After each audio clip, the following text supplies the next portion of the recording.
Ternyata beliau ini belum mampu meninggalkan dunia kebocilannya. Ini tuh forum terhormat loh. Ya. Hati-hati jangan bicaramu. Harapan kami dari situ kita memotret ada semacam keyakinan bahwa animo masyarakat itu betul-betul welcome dengan Mas Ganjar.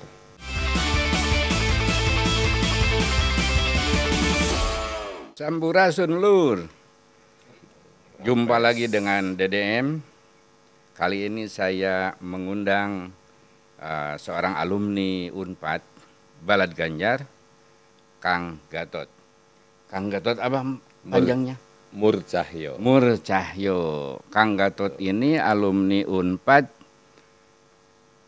Fakultas Sastra Jepang. Sastra Jepang 81-nya. Saya boleh manggil Kang Mas Gatot. Mangga Kang Dedi. Orang Jawa dan tinggal di Sunda sudah lama kan gitu. Kang Mas Gatot.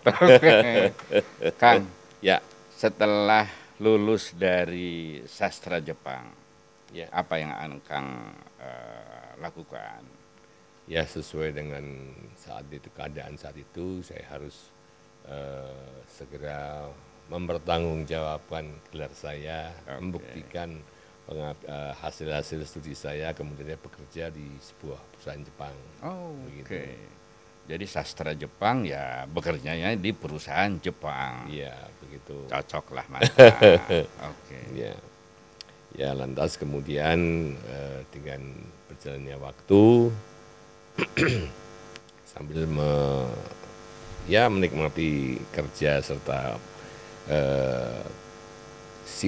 kesenangan, kegemaran berorganisasi, lantas saya bergabung dari beberapa komunitas, kemudian saya ada menyalurkan aspirasi saya kepada sebuah partai politik. Gitu. Lantas Akang tuh Kang Mas itu sempat di Jawa Tengah? Sebetulnya saya dari Jogja, lulus SMA, Jogja. Kemudian saya kuliah di Bandung, sempat dapat beasiswa sebentar, 3 tahun, kembali lagi, kemudian saya menyelesaikan kuliah di Unpad, lantas saya ke Jakarta, Kang. Oke, gitu. Jakarta. Betul. Ya. Nah sekarang katanya jadi tim sukses nih, Ganjar Mahfud. Gimana ceritanya? Bahkan ketua relawan apa namanya? Ya, saya sendiri membangun sebuah bersama kawan-kawan membentuk sebuah relawan, dan kemudian kami sekaligus membuka semacam posko begitu, kantor yang kami beri nama Alfa 117. Alfa 117. Ya, Alfa itu artinya kita singkatan dari Jalan Agus Salim nomor 117 Menteng Jakarta Pusat. Oke. Di situ kami saya dan kawan-kawan membuat sebuah posko untuk menampung sekaligus menghimpun lah, memanage, mengkoordinasi para pendukung Ganjar. Ya, relawan-relawan yang belum, artinya masih baru atau juga masih belum paham betul harus bagaimana bergerak dan sebagainya, kita tampung. Lantas kita juga arahkan kepada karena kami pendukung Mas Ganjar dan Pak Mahfud, kami arahkan kepada partai pengusung bahwa ini harus bagaimana dan sebagainya, kita sinergi lah gitu ya dengan partai pengusung. Betul. Nah itu kemudian awalnya ada 15 relawan yang bergabung, kelompok relawan yang bergabung. Kemudian seiring waktu ada beberapa yang kemudian mampu mandiri, mempunyai posko atau kantor sendiri, sehingga mereka lepas. Tapi dalam komunikasi, koordinasi, dan program kita masih berjalan begitu. Kemudian pada saat itu karena kita bukan mencari, ada beberapa kawan yang kawan-kawan satu alumni yang concern juga terhadap pemenangan Mas Ganjar ini, berhimpun juga gitu. Lantas kami juga ada yang pertama memang datang dari Unpad, kawan dekat karena ayo ya, kita udah punya nih, karena kumpul. Kang Mas juga itu AUBG juga, AUBG dan sempat hadir waktu deklarasi kan ya? Iya, waktu itu kami juga deklarasi, lantas kemudian kawan-kawan UI, AUBG, ya itu yang gabung juga kepada di posko kami, ya lantas juga sebagian dari ITB, AIS, ya itu gabung juga. Artinya kita sambil mencari bentuk bagi kawan-kawan ini, kemudian kita bertambah. Nah, sifatnya kita berkoordinasi, lantas kita menyamakan misi yang sama, gerakan strategi perjuangannya, betul. Gitu ya. Dan akhirnya kita berjalan sesuai dengan sampai saat ini. Kemudian kita juga memberikan usulan-usulan kepada TPN, beberapa program. Alhamdulillah dari 2 yang kami sampaikan, 1 sekarang sudah berjalan, sudah di launching oleh TPN, yang itu Ganjar Twin, itu sebuah artificial intelligence yang kemudian kami berikan bagian ini kepada adik-adik Genci.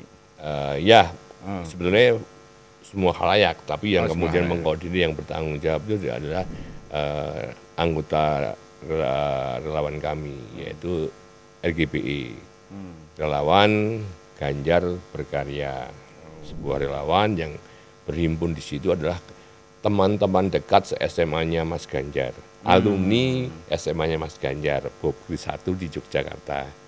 SMA, ini anggotanya teman-temannya Mas Ganjar.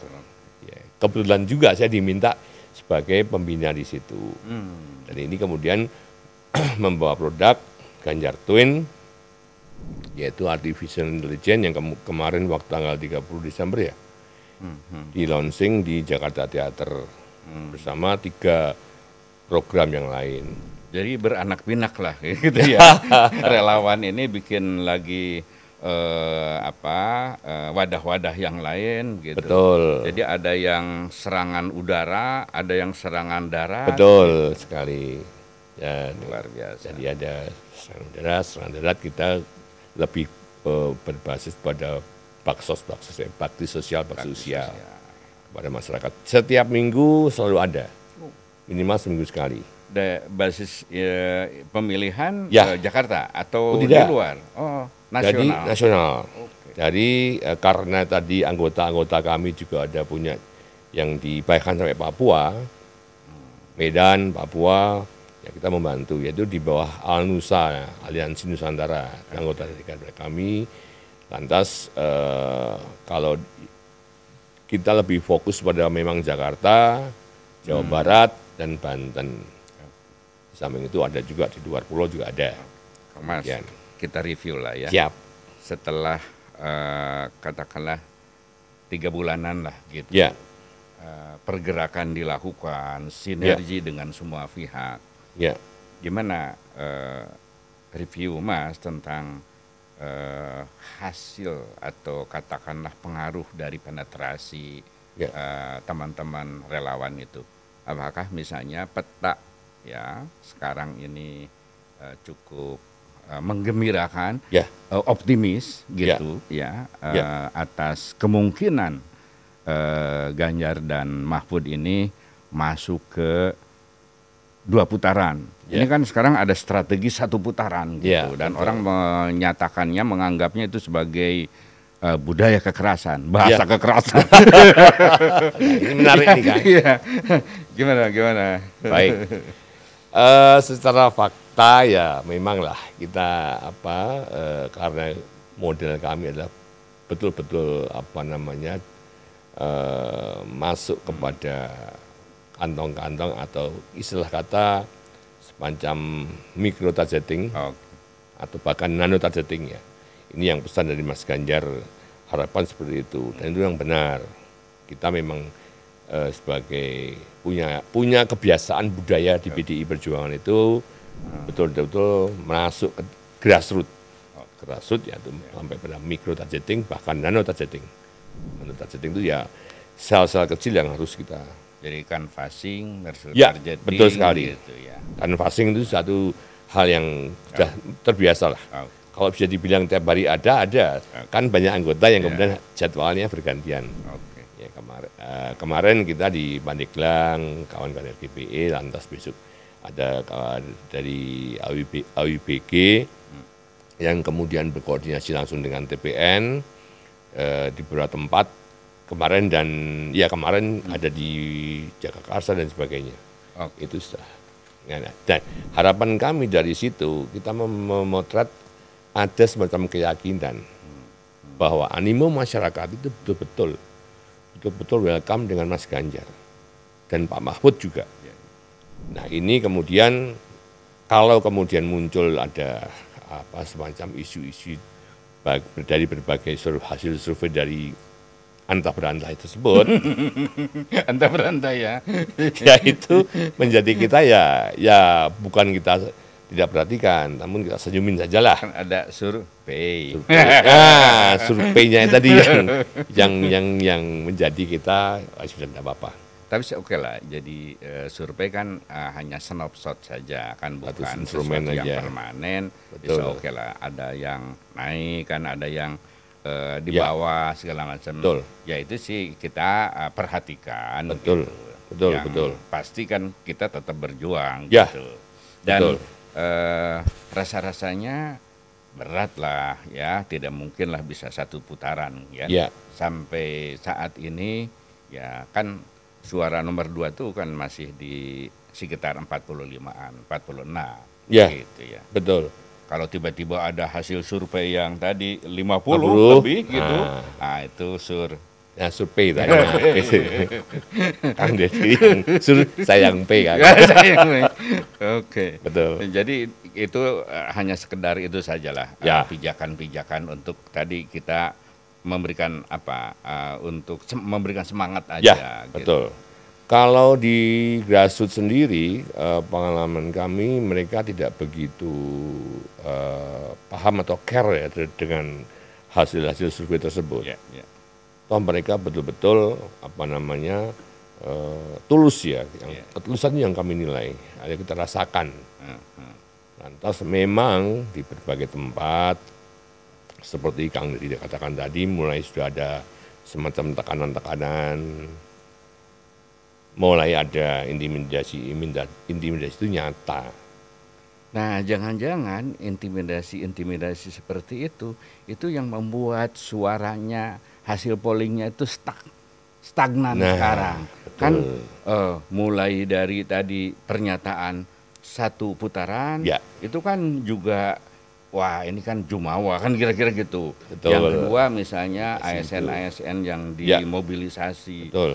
Kemudian ada bantuan bansos, sosial yang BL. momentumnya itu sebelum pilpres kan gitu. Betul.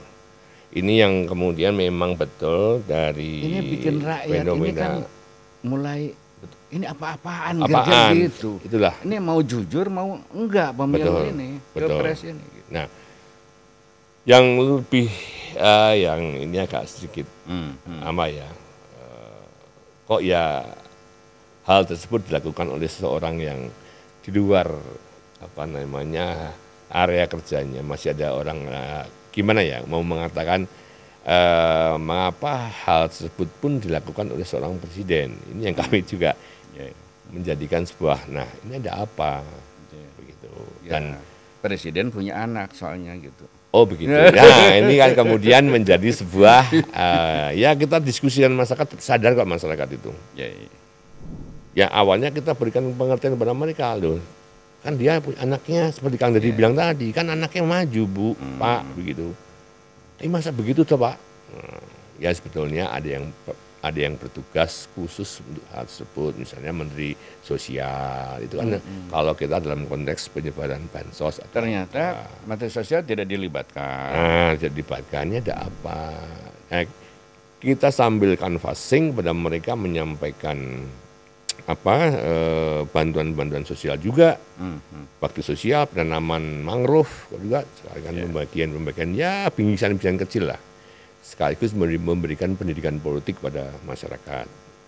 Tapi orang sudah mulai tersadarkannya. Ya, betul, Dan Pak. kemudian Ini menarik, Kang. muncul resistensi, Yes. perlawanan. Ini. Kok gitu-gitu amat sih? Betul. Gitu. Dan Betul. ternyata kita bisa juga nih ke isu terakhir itu soal debat. Hasil debat. Wah, ini seru lagi, Kang. Ya, boleh kalau saya boleh berkesan, Kang. Oke, Ya. ya. Nah, ini beruntung karena Kang Deddy seorang pakar komunikasi. Sejak debat pertama dan kedua, dalam konteks debat Cawapres ya, Kang, ya. Saya ini hanya tertarik mencermati satu peserta yang bernama Gibran Rakabuming Raka paslon nomor 2. Mengapa demikian? Karena ya kalau nomor 1 Caimin dan Prof Mahfud ini kan apa ya sifatnya sudah bukan siapa-siapa lagi, kita kenal, tahu lah levelnya, tahulah sekali berapa, cara ngomongnya, cara ngomong, isinya, gitu isinya, ya. Oke. cara mengupas dan sebagainya. Ya, itu kan kita nggak tahu gitu. Nah, ini kok tiba-tiba ada anak yang kalau saya lihat pengalaman jauh sebelumnya kan, beliau Mas Gibran ini kan belum punya pengalaman yang sifatnya ya apa ya dalam berkomunikasi saja kan jarang sekali waktu itu. Jadi bahkan semenjak jadi wali kota Solo juga sangat jarang berkomunikasi. Sangat kalau ditanya wartawan atau ditanya oleh masyarakat itu hanya minim sekali pernyataan-pernyataan yang muncul, jawaban-jawaban yang muncul. Nah ini kok sudah tiba-tiba berani mencalonkan diri, kemudian ikut terlibat dalam sebuah forum perdebatan yang wow gitu ya kan. Nah ini saya menjadi penasaran sekali waktu itu. Saya hanya memperhatikan beliau. Hasilnya? Nah, pada awalnya saya hanya cuma dua sisi yang saya selalu saya perhatikan. Satu, kemampuan berkomunikasi. Kedua, sikap komunikasinya. Nah, pada yang pertama dulu, itu Mas Gibran awalnya saya cukup kaget. Ternyata bisa ngomong dia. Tuh. Boleh lah ya. Boleh lah ini. Penampilannya sebagai sebuah pertunjukan. Nah, agak istimewa. Agak istimewa dalam bentuk tontonan tadi ya. Yes. Nah, masuk ke dalam sebuah tuntunan. Tuntunan atau substansi. Baru kita mencermati. Nah, ternyata begitu. Begini. Segitu toh. Karena sikap berkomunikasinya buruk sekali, Kang. Lantas setelah itu saya baru kemudian terhadap kemampuan berkomunikasi. Buruk sekali itu nyiasati orang, tricky, betul, gitu, bikin istilah-istilah yang menjebak, gitu. Ya, sikap berkomunikasinya sendiri. Kalau menurut saya kesimpulan saya waktu sementara, wah ini childish nih. Ternyata beliau ini belum mampu meninggalkan dunia kebocilannya. Kan dia tahu ya kalau kita bicara sama anak-anak ya. Anak-anak kalau kita ajak bicara kan nggak fokus, lari ke sana, lari ke sini. Sikapnya kan kurang begitu, atensi lebih, keakuannya lebih kuat. Tidak fokus kepada materi pembicaraan, bukan substansi yang dibicarakan. Itu selera dia lah, semau-maulah anak-anak, maklum anak-anak. Lah kemudian masuk ke dalam debat keempat? Debat kemarin ini, saya semakin yakin, benar ini. Kemampuan komunikasi yang segitu saja. Immature gitu ya. Immature. Lantas saya juga melihat, kok kadang-kadang apa bener ada yang membisiki dan sebagainya. Ya kayaknya seperti dia itu seperti bapaknya. Bahwa yang dihadapi itu anak buahnya gitu, sehingga dia bisa ngomong seenaknya kan. Ini gitu. Yang kemudian saya kategorikan sebagai sikap berkomunikasi tadi, Kang. Ya. Jadi kalau Kang Deddy pasti lebih tahu daripada saya sebagai seorang pakar komunikasi. Dalam spektrum komunikasi kan boleh kan ada anak kalau dibikin matrikulasi anak-anak, dewasa, orang tua. Ya, kalau ini kan harusnya forum debat itu kan pada ranah dewasa. Sehingga tiktokannya itu saling akan menjadi rasional gitu, substantif dan memberikan pelajaran intelektual kita yang lebih. Kalau ini seperti watak orang tua ke anak gitu ya. Nah, Kang Didi kan lebih pakar daripada saya. Kok Saya melihat ini seperti itu. plastik yang Nah. kayak gaya gitu. Nah, kemarin begini ya. Nah, itu yang ada yang khusus yang Terus plastik. ada yang Begini-begini. saya nyari jawaban.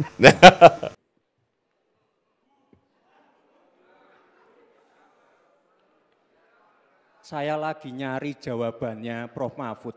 Hal tersebut itu terjadi bahkan pada saat yang pertama dulu.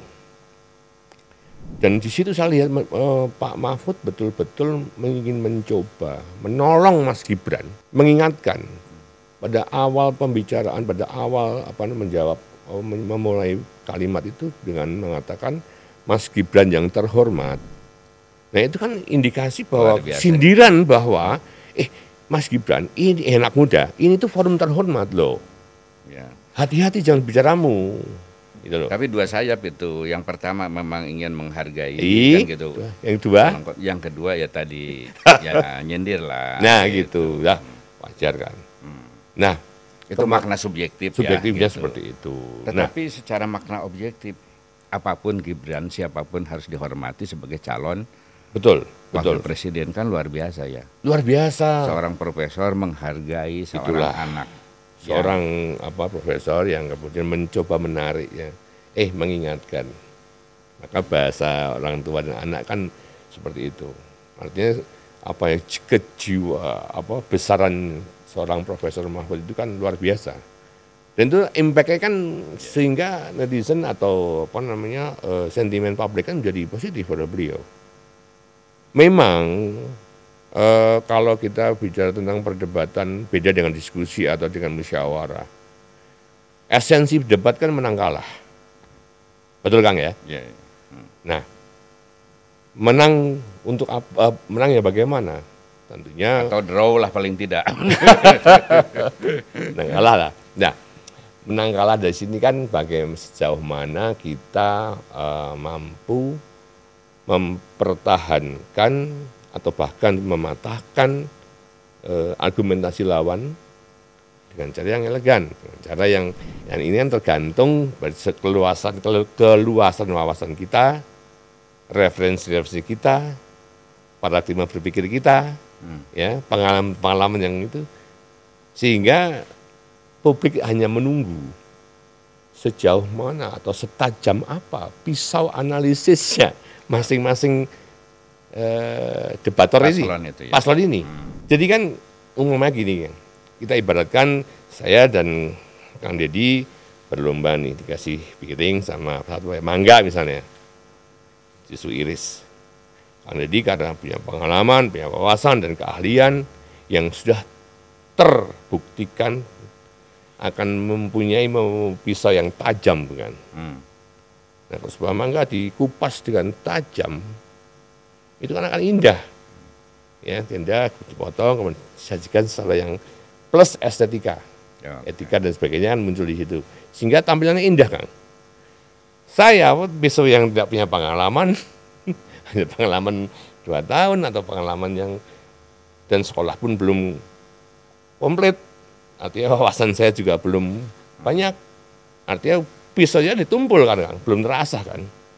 Pisau tumpul untuk mengiris mangga kan bisa hancur mangga itu, disajikan juga tidak menarik. Nah itulah yang saya lihat kemarin pada diri seorang Mas Gibran. Kesimpulannya bahwa perdebatan kemarin itu yang paling apresiasinya rendah, yang paling tidak menyentuh aspek substantif adalah nomor 2. Itu sudah bisa ketebak kan. Kalau dengan sikap seperti beliau itu ya, itu risiko ya. Oke. Pertanyaan berikutnya adalah setelah melihat perdebatan yang kemarin, Anda yakin bahwa terjadi undecided voter itu, misalnya tadi misalnya lebih memilih ke GP dan Mahfud, kan gitu. Betul. Anda yakin itu? Yakin betul, Kang. Dan ini sudah ada gelombang pergolakan.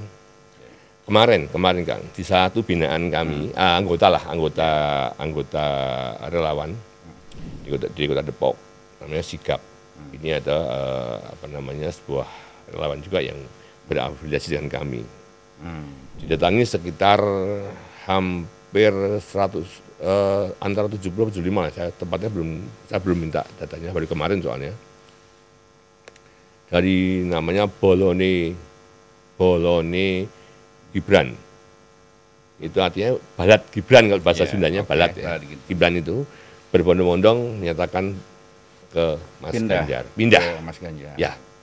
Itu salah satu hasil daripada semalam, gitu. Betul. Jadi Anda yakin, ya, Kang Mas yakin bahwa gitu yang nomor 2 itu stuck, sementara GP dan Mahfud itu naik terus. Salah satu hasilnya adalah dari perdebatan kemarin.